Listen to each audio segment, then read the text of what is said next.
บ่มีความฝันใดที่ใหญ่เกินไปถ้าเฮาบ่ยอมแพ้นี่คือเหือนหลังใหม่ที่สร้างขึ้นมาจากหยาดเหงื่อและความมานะบุกบืนของหลานสาวคนนี้แม่เขาบ่มีเงินมีคำนี่แล้วว่ากันมาเนี่ยพวกคนขอใช้พวกขอสาขอสามีทางในที่ของเขาถึงข้างนอกฝนจะตกหนักและหนาวเย็นแต่ภายในเฮือนหลังนี้พัดอบอวลไปด้วยความหักและน้ำตาแห่งความปิติยินดีท่ามกลางสายฝนที่โปรยปลายลงมายังบ่ขาดสายน้ำที่ไหลหลากเปรียบเหมือนความซุ่มเย็นและความอุดมสมบูรณ์ที่กำลังหลั่งไหลเข้ามาสู่ชีวิตในมื้อสิริมงคลนี้บ่ว่าสายฝนจะตกหนักป่านใดก็บ่อาจกั้นความอบอุ่นและความปิติยินดีของครอบครัวและญาติพี่น้องที่ตั้งใจมาร่วมแสดงความยินดีในพิธีขึ้นเหือนใหม่ของหลานสาวมารีนาลือเดชมูลสอนด้วยความหักและความผูกพันทุกคนตั้งมีหอยยิ้ม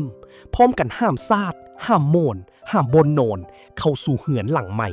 ตามฮีตของประเพณีอันดีงาม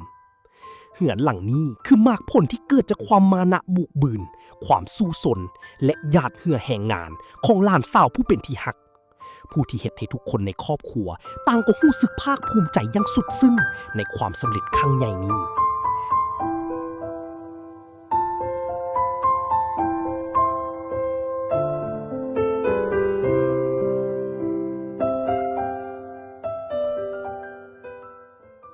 เมื่อเข้ามาภายในเหือนความอบอุ่นก็ยิ่งอบอวลขึ้นพิธีบาสีสู้ขวัญถูกจัดขึ้นอย่างเรียบง่ายแต่เต็มไปด้วยความศักดิ์สิทธิ์และความหัก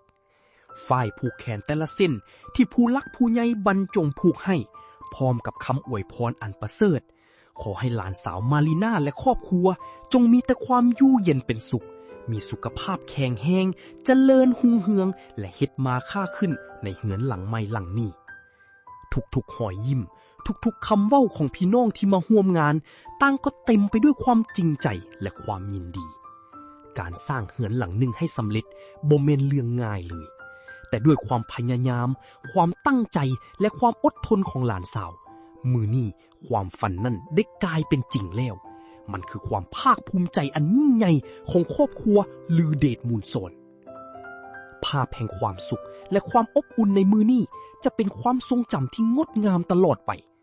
ขออวยพรให้เฮือนหลังใหม่หลังนี้เป็นบ่อนพักพิงที่เต็มไปด้วยความหักความอบอุ่นเสียงหัวและความโชคดีตลอดไปขอแสดงความยินดีนำหลานสาวมารีนาลือเดชมูลสอนอย่างสุดซึ้ง